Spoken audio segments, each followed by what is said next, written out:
All right, it's 10 minutes past 3 o'clock. Let's get to it. On Tuesdays here, we do a little something with our music columnist, Duke Eatmon, called New Music Tuesday. And today, born in Trinidad and Tobago, now living in Saint-Basile-le-Grand, get ready for some rock and roll.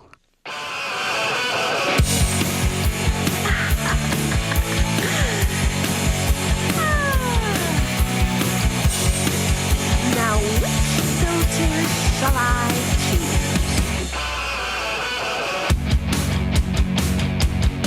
She wears a smile on her face, makeup ready, paparazzi. She dressed runway best, Versace, Gucci, and Louis. She wears a smile on her face, makeup ready, paparazzi. She dressed runway best, Versace, Gucci, and Louis. She goes on, takes off her clothes, takes off her mask. Life is the same as what you see. Feels the same pretty. She craves love and attention, perfect emotion. She gives every devotion. She gives love with conviction. She craves love and attention, perfect emotion. She gives every devotion. She gives love with conviction. Hey, Duke, good afternoon. Good afternoon to you, Sabrina. Is We're that waking rocking you out up? today. I love it. Yes, I love some good rock music. That's a track called Filters. Now, this was actually from a side project of the young lady who's joining us here today. The name of the band is called Kefir, and that song is actually featured in a new film. But joining us is the lead singer who's now branching out on her own under the name of Lei. Lei, I'd like to welcome you to New Music Tuesdays. Thank you for joining us. Thank you for having me. Welcome to studio. Thanks so much for coming by. Thank you so much, Sabrina. Now, Filters came out last year. That's featured in a motion picture, which is now making the rounds of the film festivals. That's right. Talk to us about that. The movie is called I Possessed. It's a thriller. It's about people who are facing their own inner demons. It's a great theme song for it. Yeah, that's right. You have a very, very interesting story. We teased you. We played you not long ago. I think it was Devil's Train during Duke's top 5 playlist. And, one of the creeds that you move with what it is that you do is that black women invented rock and roll, and you're here to take it back. You got to expound upon that. Oh, my gosh, man. Well, that's just putting it in a different way, but it came, I had to go back into the history. If I'm about to do something, I wanted to know the history of where it came from. Right.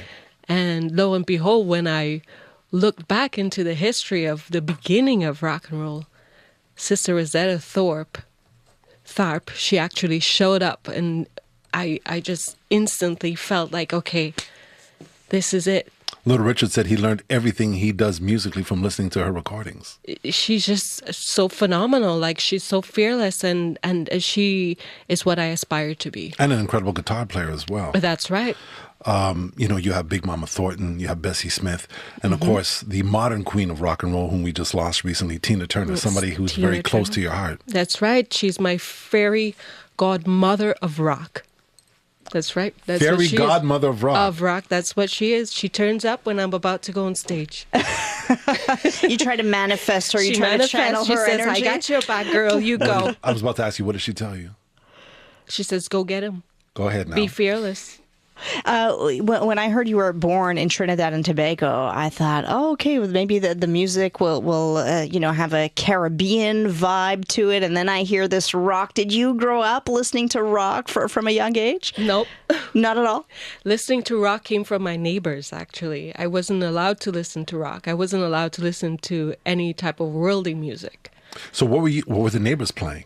They were playing rock. They were competing against each other. So that's what I got. That's how I got so to listen. So you're a house in the middle, and maybe this house is playing Black Sabbath. That's right. The other house is playing. My cousins are playing on one side. My neighbors are playing on the other side, and we're in the valley there, and they're competing against each other to see who can play the loudest music. You have an interesting history that no doubt actually contributes to your creative endeavors. You actually didn't experience electricity until you were 15 years of age. Talk to us about that. Well, experience electricity in my household because my dad took us into the countryside to give us a different life away from the world. Right. The worldly things, material things, and have us in this, I would say, a spiritual journey to really finding ourselves. But you never felt like you missed anything. No, actually, I thought it was such an adventure. It was like the best thing. I got to go in the fields. I got to play in the forest. I get to eat sugar cane, like pick it off and eat it. Like, oh my God.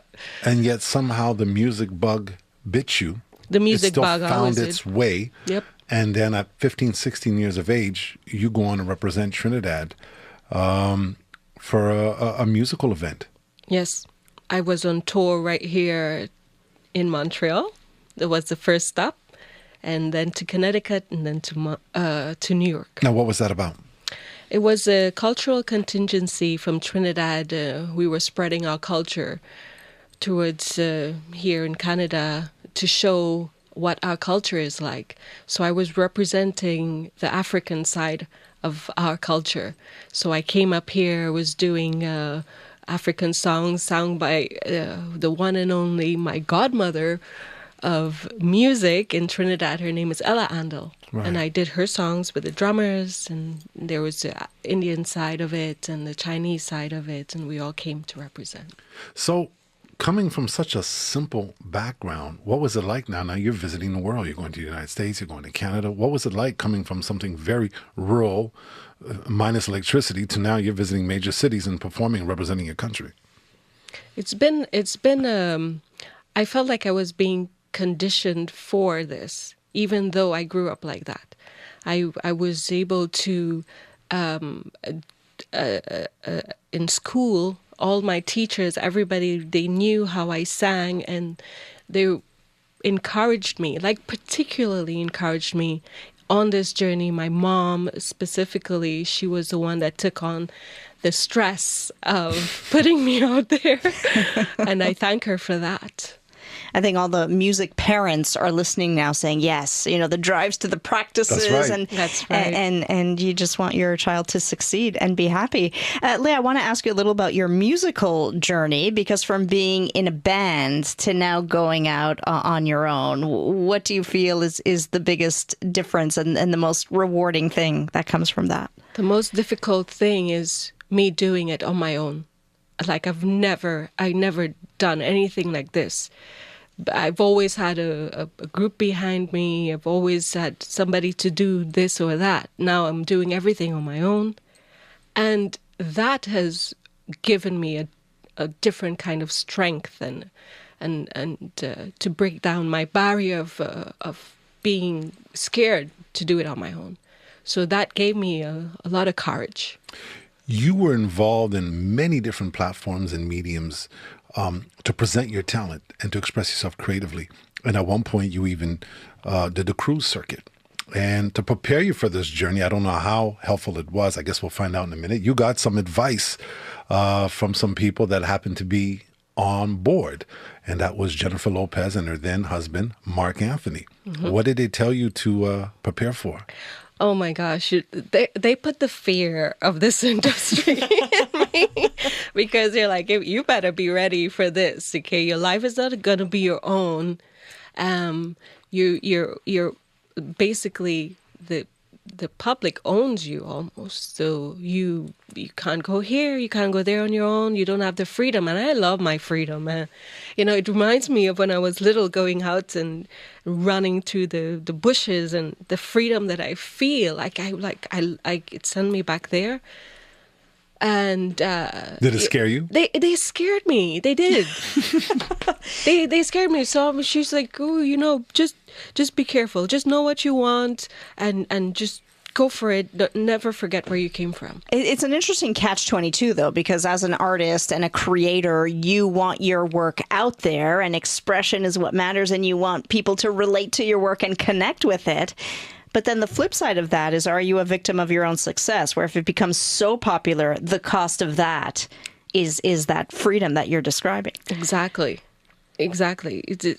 Well, now I'm ready. This is not about me. I think this is bigger than me.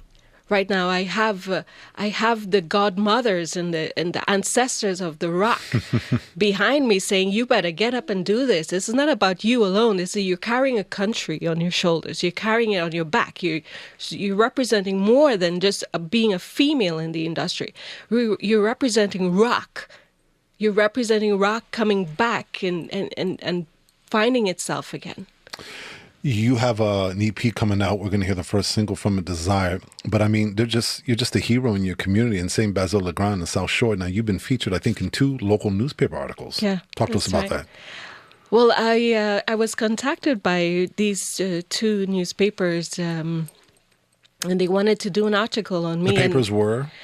Les Vassants and Loi. Loi, like the eye. Like the eye, yeah. Yes. And they didn't even know that the passion for this existed in our area, and so they were more intrigued. And what's been the feedback like locally? Oh my God! Everybody was calling me. Oh my God! I saw you in the newspaper, and it's like the younger people. They're like, my dad showed me this, and is that Lei? And it's like, oh my God! They're the ones calling me. So Doesn't I'm it feel good though to get that recognition from your area, your hometown? It's really well, overwhelming. your adopted hometown now. Yeah, it was overwhelming and really sweet, and now it's like, okay, you have now a community behind you. And I didn't even know that I would have that support. Talk to us about the new single. We're going to drop it in a few seconds. Desire. What's that about? Desire came from even my own path in this industry, in doing whatever it is that was keeping me back, from the fear that was keeping me back, and then I realized there was a lot of people as well who have this fear to be who they want to be, and I talk about it. I get emotional because it's a fight. We fight. So that's right. The desire that we have to be, Sounds like an anthem to me. Yeah. All right, Sabrina, you ready? I'm ready. I've been waiting to hear this all day. From our forthcoming EP coming in the early part of the fall. This is Lei. This one's called Desire.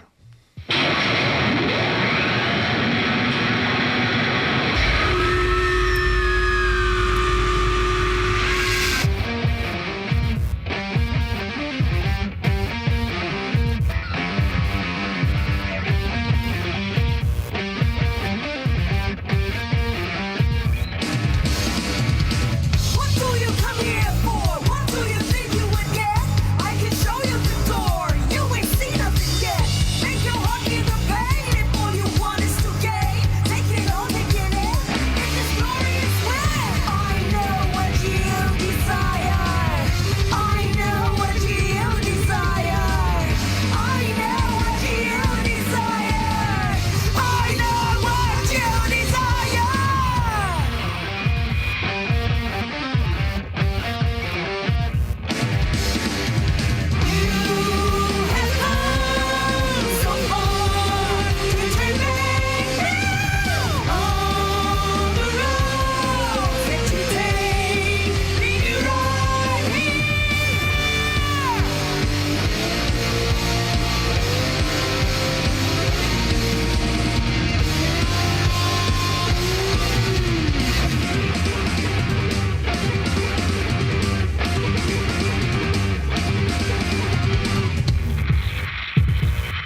be afraid.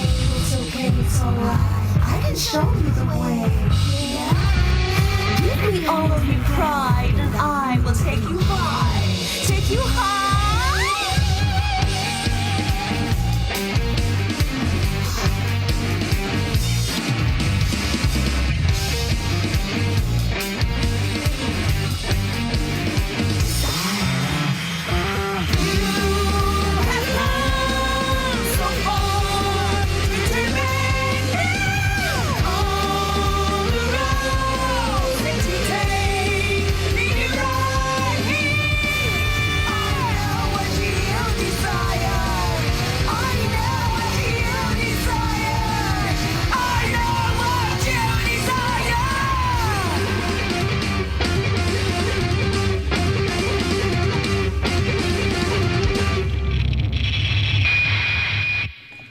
Quebec's own Lei from Saint-Basile-le-Grand. That one is called Desire. From a forthcoming EP, the title is Kefir. It's like a musical concept. It's more than just a band. It's like a musical, spiritual concept, right? It is a concept, but Kefir means the highest version of life, of existence. What's next for you?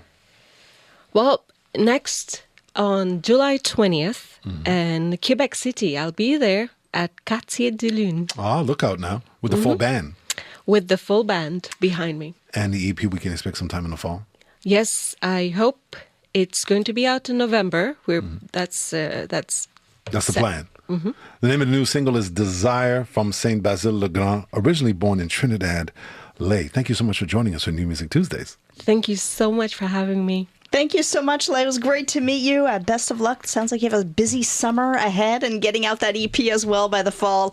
That is another edition here of New Music Tuesday. And stick around, by the way, after 4 o'clock, Duke will be here with more new music. Duke, you're going to bring us something brand new from the person who hosted the Junos this year. Nelly Furtado is back. All right. Stick around for that after 4 o'clock. It's coming up to news time. Let's